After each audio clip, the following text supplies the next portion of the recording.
व्यक्ति को मैं नहीं जानता, उसकी हताशा को जानता था.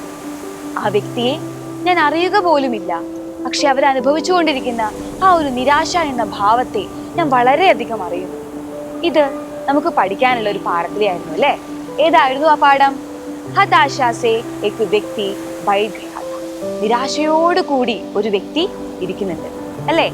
വിനോദ് കുമാർ ശുക്ല എഴുതിയിട്ട് നരേഷ് സക്സേന ടിപ്പണി എഴുതിയ ഒരു പാഠമായിരുന്നു നമുക്ക് രണ്ടാമതായി പഠിക്കാനുണ്ടായത്. ഈ ഒരു കവിതയിൽ എന്തായിരുന്നു പറയുന്നത്? വ്യക്തികളെ നമ്മൾ ഓരോരോ കാര്യത്തിന്റെ അടിസ്ഥാനത്തിലാണ് അറിയാമെന്ന് പറയുന്നത് അല്ലേ?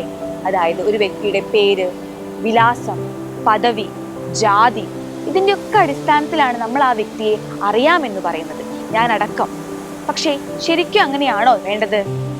ഒരു വ്യക്തിയുടെ നിരാശ, അസഹായത, സങ്കടം, ഹതാശ ഇതൊക്കെ അറിയാമെങ്കിലേ നമുക്ക് ആ വ്യക്തിയെ പൂർണ്ണമായിട്ടും അറിയാൻ പറ്റൂ എന്നാണ് ഇവിടെ കവി നമ്മളോട് പറയുന്നത് അല്ലേ? അപ്പോ ഉസ്കി ഹതാശ, നിരാശ, असहायता आदि को जानना आवश्यक है. इस कविता में मनुष्य को मनुष्य की तरह जानने की याद दिलाती है. ഈ ഒരു കവിതയിൽ എന്താണ് പറയുന്നത്? മനുഷ്യന് മനുഷ്യനെ പോലെ കാണുക എന്നൊരർത്ഥം നമുക്ക് ചൂണ്ടിക്കാണിച്ചു തരുന്നുണ്ട് അല്ലേ? ഈ ഒരു പാഠഭാഗത്തിൽ നമുക്ക് വ്യക്തമായി തന്നെ പറഞ്ഞു കേൾക്കുന്നുണ്ട് എന്താണ്? റോഡിൽ അപകടം പറ്റി കിടക്കുന്ന ഒരു വ്യക്തിയെ കാണുമ്പോൾ നമ്മൾ സാധാരണ എന്താണ് ചെയ്യേണ്ടത്? അവരെ ഒന്ന് പോയി സഹായിക്കണം. പക്ഷെ അധിക പേരും എന്താണ് ചെയ്യുന്നത്? അതൊരു ഫോട്ടോ ഒക്കെ എടുത്ത് പബ്ലിക് പ്ലാറ്റ്ഫോമുകളിൽ സബ്മിറ്റ് ചെയ്യാണ് ചെയ്യുന്നത് അല്ലേ? ഇതാണോ ചെയ്യേണ്ടത്?